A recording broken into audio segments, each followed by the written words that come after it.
Well, hello everyone. I have Amanda Runia with us, and she is a CPA, and she is located in I'm in Brookings, South Dakota, which is a little bit north of Sioux Falls. Okay, yes. So South Dakota. And tell us a little bit about yourself and tell us about your business. Yeah, so I am a CPA and I am the owner of Runia Resources, LLC. So I have some background in both public and private accounting, doing the kind of more traditional CPA route. Found there was definitely a gap, I would say, for the smaller business owner, especially starting out, wanting that more hands-on assistance in their finances. Ultimately, that has morphed into me being a QuickBooks Online specialist. So I provide personalized training and consulting for QuickBooks Online users. And that can be anything from the brand new DIY business owner to a mid-size business owner, maybe even like their executive assistant, all the way up to I offer training and support for CPA firms, accountants, bookkeepers, even virtual assistants. So anyone using QuickBooks Online, that is my jam. Awesome. Okay. Now we did get a little bit of sound distortion. I'm thinking it was maybe on your side. It could have been mine. We were having a little bit of sound issues before. Did you wipe your hand over something that maybe I don't think so. Okay. I'll stop you if we end up getting a lot of it, but yeah, I can always switch over to my hotspot if we need to. So. Okay. Yeah. I mean, so far connection seems pretty good. So yeah, so that's a great introduction. That's the main reason I want to have you on today, because QuickBooks setups are one of those things that we don't talk about a lot, but QuickBooks is becoming this software that's getting more and more expensive. Like they keep raising prices. And I think part of the reason that they're doing that is because they see this as a very valuable tool and they keep adding functionality of it. So if we're going to continue to make that investment over and over and over again in QuickBooks, it needs to be providing us value back. And that comes back to getting the right information out of it so that we can, essentially it's a valuable business tool for us. It's not just something you look at once a year when you file your taxes. It's something that, like, hopefully we're looking at every month and we're getting valuable data out of it. So I guess the biggest thing is I want to know, like, what do you feel like is the most important thing about getting your QuickBooks set up correctly, or where should we start? Like, why does any of this matter? So just to start, I think you can't even turn on a QuickBooks file or start walking down that road without knowing yourself and having a really clear plan. A lot of people just hear that it's a great option. They turn on their file and they start linking their bank accounts and going to town on it. Yeah. I think, this kind of goes back to a general rule that I've learned for myself in my own business. I try to go back to know thyself. We talk a lot about this, I know, as friends, the importance of being aware of my own strengths and weaknesses and not having rose-colored glasses about how do I actually operate. Right? If this is not a tool I'm going to be able to use properly, or I'm going to be disciplined about, maybe I need to look at some other options, or, the combined option, which thankfully being in the cloud, it provides of I can do the parts I can do, and I can work in conjunction with somebody else. Before I go too much further, is that sound still working out okay? Yeah, it seems fine. So doing a little bit of a self-inventory, I think, is important. Is this truly something you want to do in-house? Is this something you need to outsource? How are you planning on using the software for your business? And then doing an inventory of what your business needs are. There are a lot of tools out there in the cloud, a lot of which, QuickBooks is starting to envelop in its own software. So it might eliminate the need for other apps and tools. I think about there's Receipt Bank is one of those really sweet tools. You take a picture of your receipt. And for a lot of people, that's the tool they need. But for myself, QuickBooks has now basically built in that feature. Now it's a newer feature. So I'm going, great. I don't need to use that software myself. I can use what's already in QuickBooks. So being aware of what your business needs are you a specialized industry that there might be special apps or tools out there that work really well in conjunction with QuickBooks Online? And then also being aware of your budget. Is this something that you can budget in the month, the money monthly to outsource parts of your bookkeeping? And being aware that there are different levels of outsourcing. I think people automatically think, if I'm going to outsource my books, it's going to be so expensive. There's a whole spectrum. And again, being on the cloud, that provides a lot of capability for maybe you as the business owner do daily transactions and you hire someone to tie out your bank reconciliation every month. That's going to be less costly than somebody actually categorizing all of your transactions and reconciling them, and being in the cloud allows that to happen.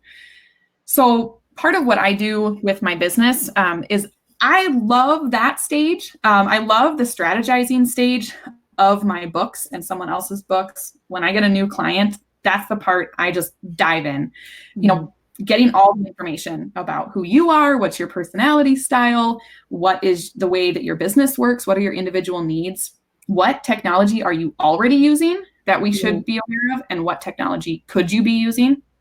Are you even comfortable with that technology? That plays a factor in what I recommend. And then where's your budget? And maybe where is your budget going to be in the future? So bringing all that together and providing you with the best blueprint, the best plan of attack for your whole accounting self, kind of a holistic view, you could say. That is a service that I definitely provide. And I recommend that before you even turn on that QuickBooks file. Some people, that's all they need is that first step.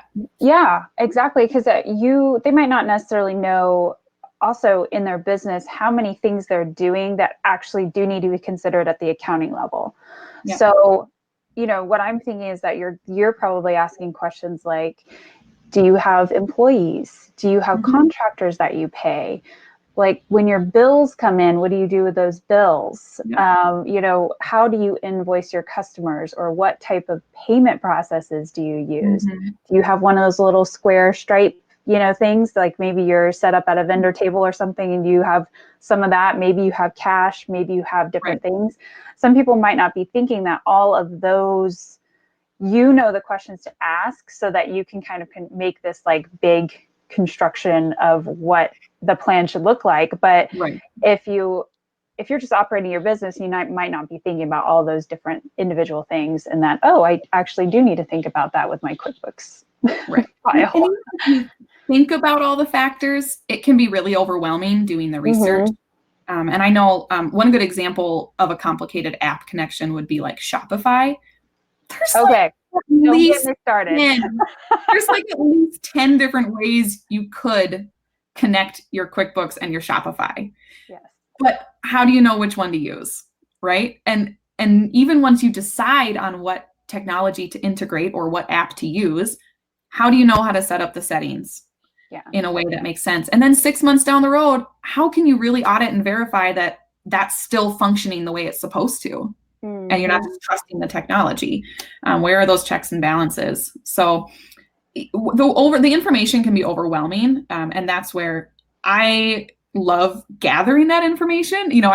We talked about, I think a long time ago, the start with why book and mentality. And a lot of mine that I'm still developing the fancy little phrase for that for myself. But I love the gathering of information and helping use that information to bring someone along, kind of bring them in the fold, bring them up to speed. I was the one in school that when the new kid showed up at school, I was like, come here, come for lunch, and let me tell you about, you don't want to use that bathroom. And with this teacher, make sure you sit in the front, you'll get extra credit, filling them in on what do you need to know. And then eventually they found their way in life, and they found which group they were comfortable with. But that was something I think a lot of that translates now into what I built my business into, because it can feel like that. Like you're the new kid on the block in the accounting QuickBooks world. And you're like, I don't even know what I need to know. And can someone just talk to me and help me figure out what I need to know, with data. So absolutely. That's awesome. I love that. And that's a perfect analogy too. So, okay. So I guess when you see, when you're actually in there working with a client, what are the like maybe top 3 things that you think everybody everybody needs to do? Or what do you think are like the top 3 issues that you see? Probably the biggest one would be how they are recording the money coming into their business. So that can kind of bring in a lot of factors. The biggest thing that I see people doing is we use the bank feed, which is amazing. One of the reasons people use QuickBooks Online. And when you see that money coming in as a deposit, it's almost everyone that I work with is at the level where they are coding that directly to an income account.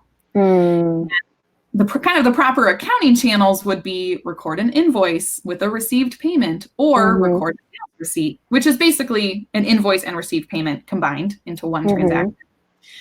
And if you skip that channel, technically your debits and credits can still be correct, right? You're debiting your cash and crediting your income account, but you can miss out on such valuable information. The reporting in QuickBooks Online, there's some really great ones like sales by product summary, sales by customer detail, and all of that reporting features are really based on recording it through an invoice or a sales receipt and using the proper channels. So oftentimes, I'll show them by running a profit and loss. Oh, you made $100,000 last year. But then when we run a report of sales by customer summary, who gave me that $100,000? Yeah.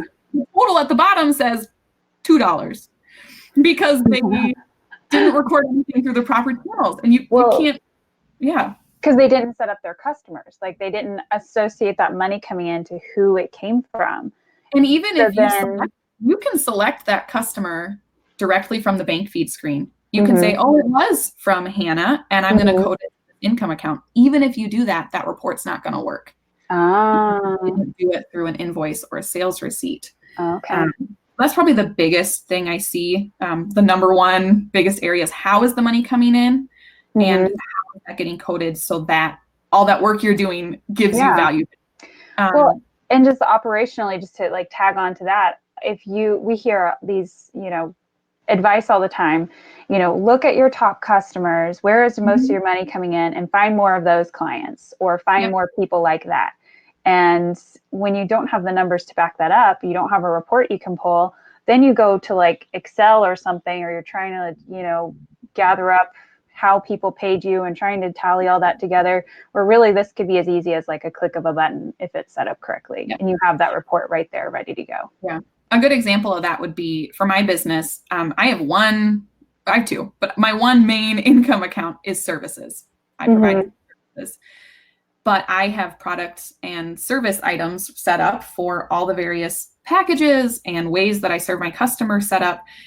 One thing I just recently ran a report on was sales by product service summary. And I wanted to see not even just the dollar amount of the various packages and services that I've offered, but it gives you the quantity. So like my support sessions, I was curious, how many support sessions did I provide last year? And I was on that report and I didn't have to keep track on an Excel sheet or anything. Having that data, very helpful. Something else that I feel like I not necessarily always see wrong, but isn't always utilized is a lot of the efficiency tools in QuickBooks Online. One of them being in your bank feed, you can set up rules. So I'm a big fan of not going to town on setting up rules. They can be really overwhelming and cluttered, and they can be a little nitpicky. You have to have them in a certain hierarchy. But you set up a few strategic rules. I mean, that can cut some of your bookkeeping time just down. In a similar vein, recurring transactions are kind of one of my favorite tools in QuickBooks. Specifically, QuickBooks calls it unscheduled. There's an unscheduled recurring transaction. I always tell my clients when I'm training them, write down unscheduled equals template, because that's all it is. It's a template. Oh, funny. I didn't even know that. Think in terms of like a coffee shop. If they are using a really great checkout system at their counter, and at the end of the day, they can print sales receipt summary for the day, and it breaks everything out. It might not make sense, or it might not be able to sync with their QuickBooks to record every individual cup of coffee sold. But in that sense, we would probably enter that daily sales ticket at the end of the day. And that would give you that proper sales information. Well, one of those tickets might have like 10 or 15 items listed on it. Yeah. Because you have like returns and gift cards, and then you have all the different forms of payment, because it'll usually break out, MasterCard, Visa, checks, cash, and it ties everything out ultimately to what cash you even should have deposited that day at the bank. So that's a lot of detail. So when I can set up a recurring sales receipt, or not a recurring, unscheduled or a template sales receipt, you can go in there every day, say use my template basically, and it has all those product service items so that it matches the printout that they have at the end of the day. So it's got line by line, it matches what you print out of your system, and you just plug in the numbers. Oh, nice. That will match to the deposit you bring to the bank. Yeah. But it keeps all that valuable information. Yeah, because that takes so much time to like sit there and find the right account and maybe have like 10 items, like you said. Ooh, yeah, I like that. That's really nice. Yeah, I love using the unscheduled. That's one of my big favorite things. Yeah. Did you have a third item that you think you see a lot, or something? That's what I was trying to think. Probably more. We could just keep on going. for people that are not using a separate POS system, if they aren't integrating with like a Square account, typically more service providers. I love QuickBooks invoicing feature. Again, it's not going to be what everybody uses depending on your business. I use it for my business, where every time I do a service, I'm sending my invoices out of QuickBooks Online. And again, I can have templates that I use for various packages that I sell or different types of services I provide. But being able to email off that invoice to a client, and I'm set up with the QuickBooks merchant payment processing system. So when they get the email, there's a big green pay now button. And I can choose, right? Do I want them to be able to pay with credit card or just ACH or either or? And I do make that determination kind of on a case by case. If it's a much larger dollar amount, I'm probably going to take off the credit card so I don't get 3%. I think it's 2.9 plus a quarter maybe. Yeah. But that one of the neat features on that people don't realize is it gives you an audit log of the activity. Yeah. So if I email you an invoice, I can look back and see, did you open? Did you view it? Did you view it? Sometimes like they viewed it again and again and again. And so like, I know you looked at my invoice, right? And I think it's a good thing to verify. If something hasn't been paid, that's the first place I look is, did it by chance go to their spam box? Or are they just not good at checking their emails, right? And then I know how to reach out to them better to follow up. Yeah, I had a client that I did a really big kind of moved them to QuickBooks and kind of helped them get their accounts receivable. It was basically a business of only accounts receivable. He did service and he sent out bills, and it was like 20 bills in 1 month for different things. And then we had this one client that was continually not paying. And as we looked, we saw, they are not opening the invoice. So either it was because spam, because you don't want to just assume someone's not paying you and like send a ranty email that's like, why aren't you paying me, when they're really like, I never saw your invoice, So it helps kind of in some ways protect that client relationship even a little bit too. So I really like that feature. I've been using also the recurring templates for invoices, because I invoice my clients on a monthly basis, and a lot of them are on a flat fee arrangement. So it's really easy to just have that go out. I don't even have to think about it. They know what's expected. I know what's expected. So we just get that recurring invoice, and then I don't have to sit there and babysit it. Yep. So you can set up to automatically charge their card or their bank, and that goes out every month. Unlike something like Stripe, if you're going to do a recurring payment every month, but you want the customer to enter their information on their own computer, you're going to have to go with something else, like a Stripe is probably the most common one. But, if you have a closer relationship with that client, and maybe these are bigger contracts, you can set that up. You can have them fill out the ACH basic, approval form, and you that information to charge their card every month. So definitely it's a feature that's in there. It's not always the right fit for everyone, but it has its place. It's a little clunky. That might be an upgrade down the road to like have some sort of portal that like the client can I would love do that. But could control it, set it up as you wish, you know. Absolutely. And I mean, and then give the client control to turn it off. If, you know, for some reason you quit working with someone and they want to go and make sure that they have control over that, I think that's a good thing too. Yep. Awesome. So what else about QuickBooks? What's new in QuickBooks that we should know about? Oh, well, probably my new favorite one is the receipts feature. And I briefly mentioned this earlier. So if you're not already, you should be using an app for your QuickBooks Online file. It does not have full capability. Like you're not going to be running your whole accounting system from your phone. We wouldn't recommend that anyway. But one feature they've just added is similar to other things like Receipt Bank, but I can go to Walmart, swipe my business card because I'm buying office paper or whatever, and I can open my app and take a picture of the receipt. And it's going to send it basically to my banking screen in my file, and it's actually going to read the receipt. So previously, I would take a picture of the receipt, but I had to type in, this was for Walmart for $10.32 on this date. And just the room for error on typing in that dollar amount constantly ended up with clients with duplicate transactions. And I had to teach them how to fix those when they reconcile. But using this feature now, it reads it. And then you can go in and verify, yep, it read all the information correctly, add the transaction to my books. And then when that hits your bank account the next day, it matches to that transaction. And now you have that picture as an audit trail of the receipt in your books.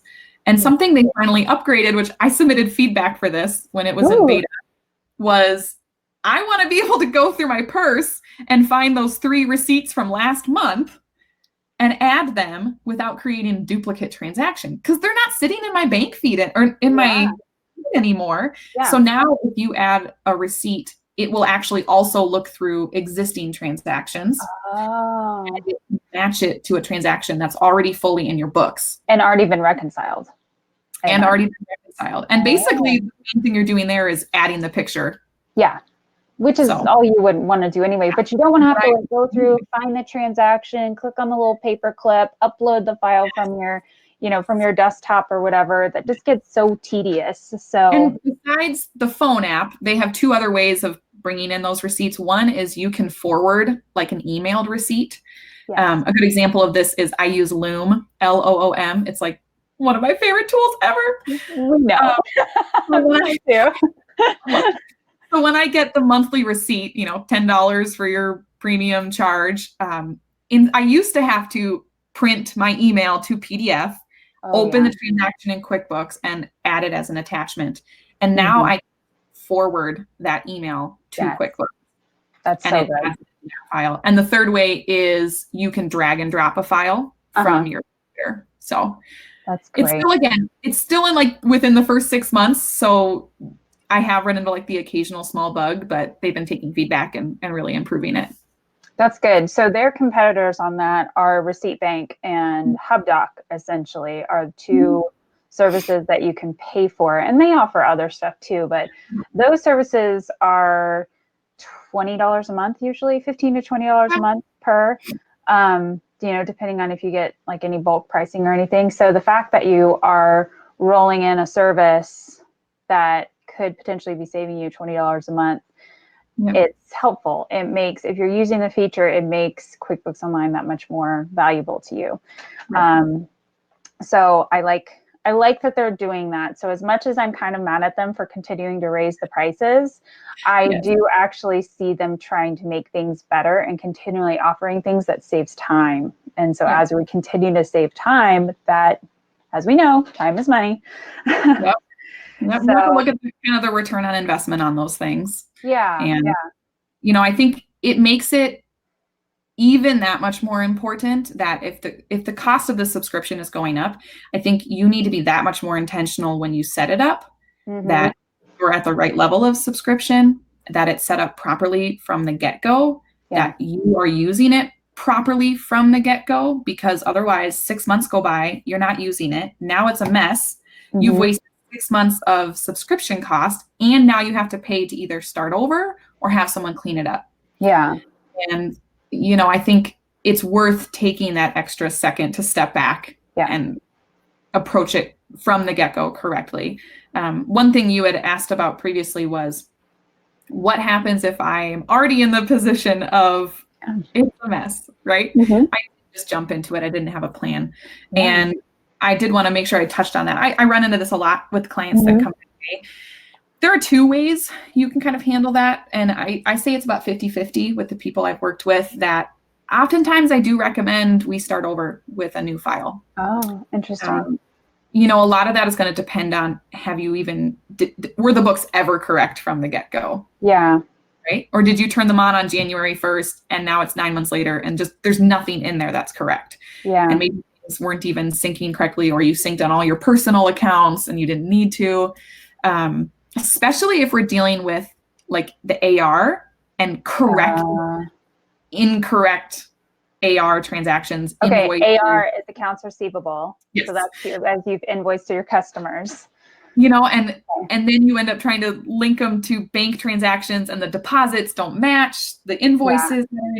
A lot of that can really make it not worth. And you're going to find, if someone's going to clean up your books, most accountants are going to charge hourly. And they're just going to, it's not going to be inexpensive usually.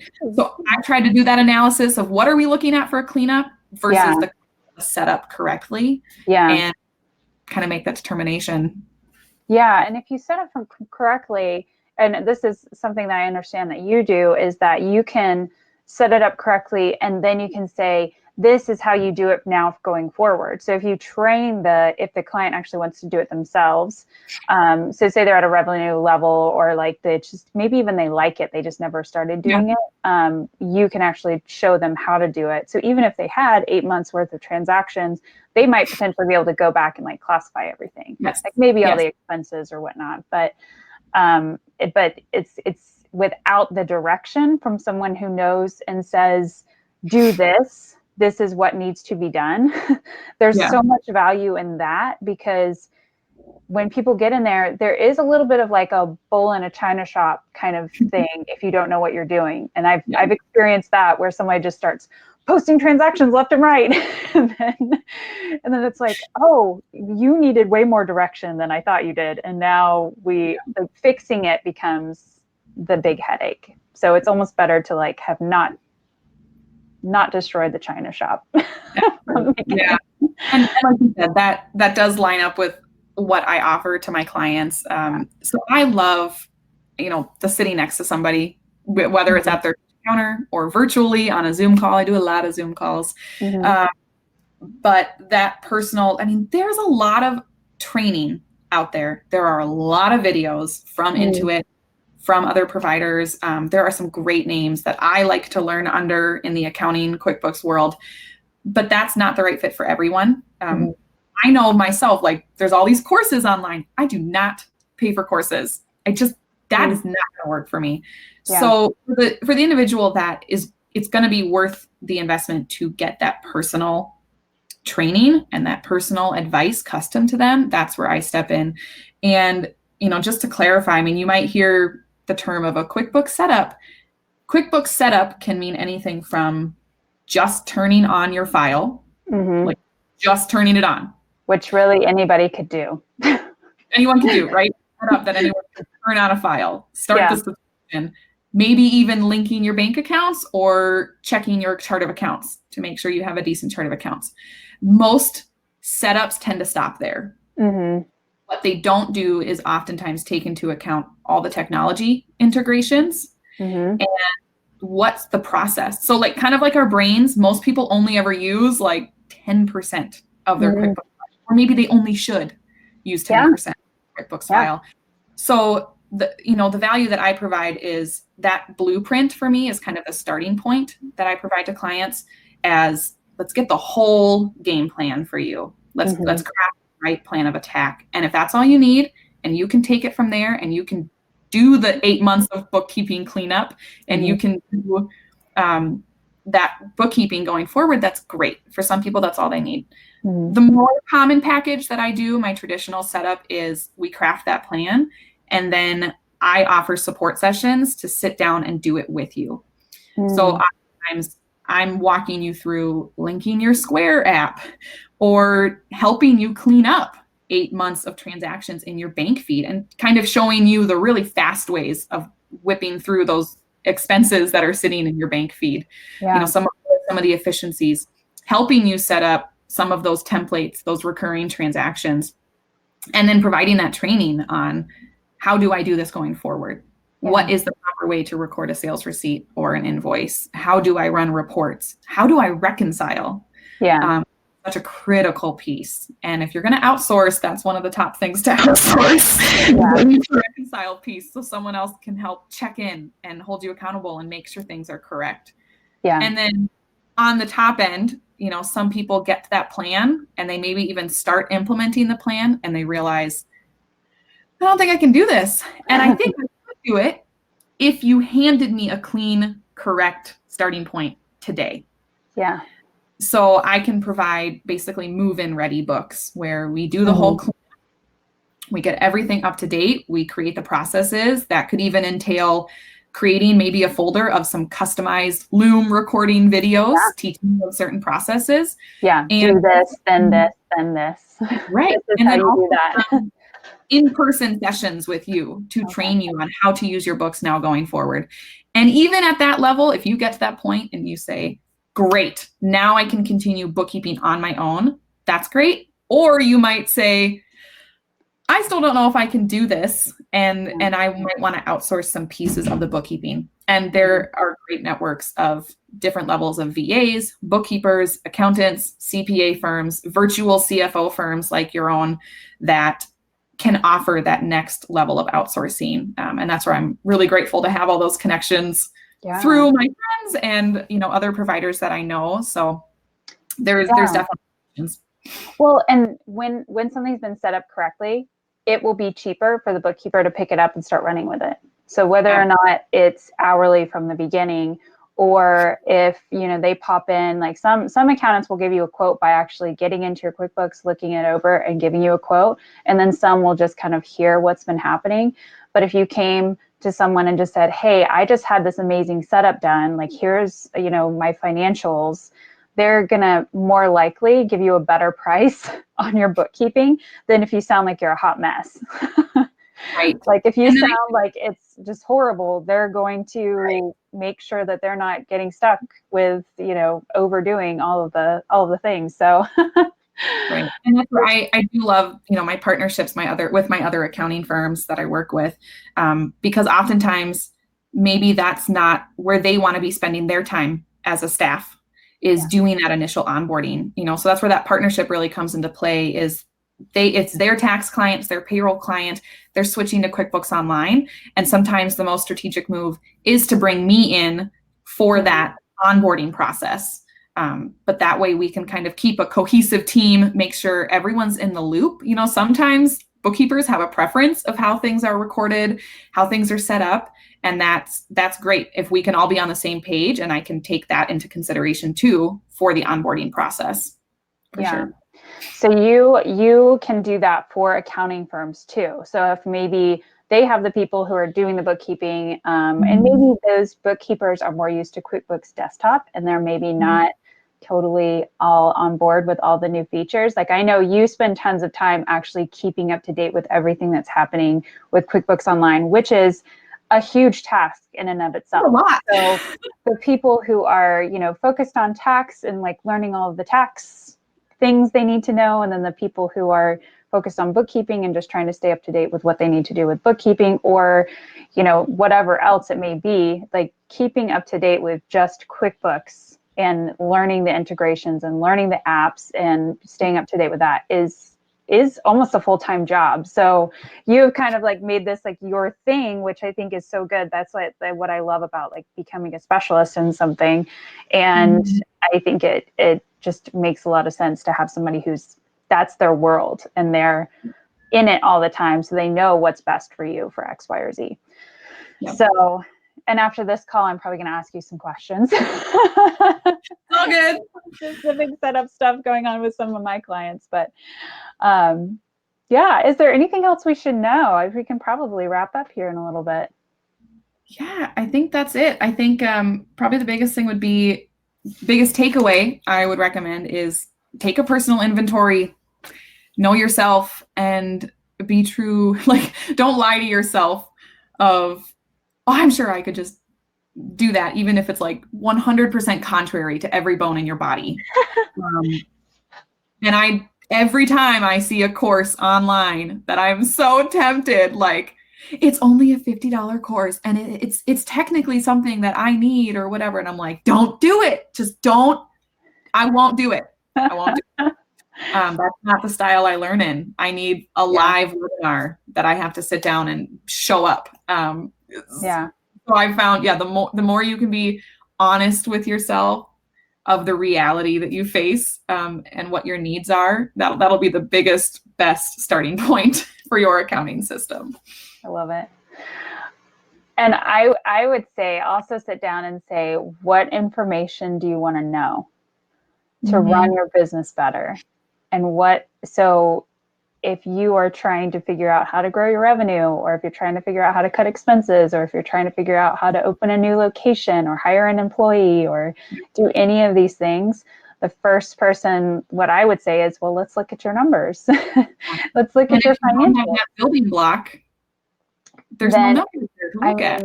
If you don't have anything and you're just like running off of a bank statement, that's really hard to make any decisions from. But even if you have numbers that are really unreliable, like I actually have a case study that I'm posting, I think next week on my blog about, like, I was looking at the financials of a new client and they were just wrong.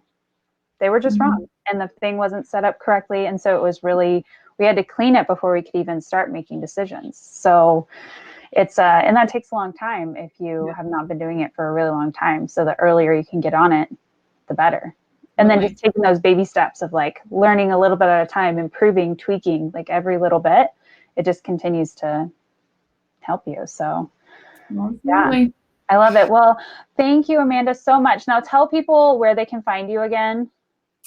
Probably the best way to find me is on my website, runiaresources.com, and Runia is Runia. Okay. So I'm there. My phone number is there. Definitely reach out with any questions and hope to run into a lot of along the way. Do you do like QuickBooks audits? Do you like, not audit, like a true audit, but do you like pop in and say, like not a real audit, but you know, do you like pop in and say, hey, I think you need this? Yeah, I that service can be provided as part of that blueprint. So my 3 tiers, you could say, of the setup package is the blueprint with guidance, and then the full build out. That blueprint, even if you're not at the initial startup stage, right? I mean, we can use that same package for doing a review of where are your books, what needs to be fixed. That can really come into play, especially if you're thinking you need efficiencies. Because I feel like every set of books I walk into, it's like, oh, you're not doing like this. Like, let's go. Like, let's build these things in and save you some time, because time is money in your books. And bookkeeping really shouldn't take that long. With all this technology now, it really shouldn't take that long. So unless you have an incredibly complicated business, there's a lot you can do straight within QuickBooks without having to bring on really expensive apps. The larger you get, the more complex you get. Yes, those apps can have some great return on investment, but just start with what you have. Start with utilizing that subscription to its fullest. Yeah. Absolutely. I 100% agree. Awesome. Well, thank you so much. Again, if you want to talk to Amanda, reach out to her directly. I will also post the website below. So if you want to find her and you just want to make sure you're maximizing your QuickBooks, please do, because then you can bring them to me and we can talk over your numbers. So awesome. Okay. Well, happy Friday and start your weekend. All right. Awesome. Thank you, Hannah.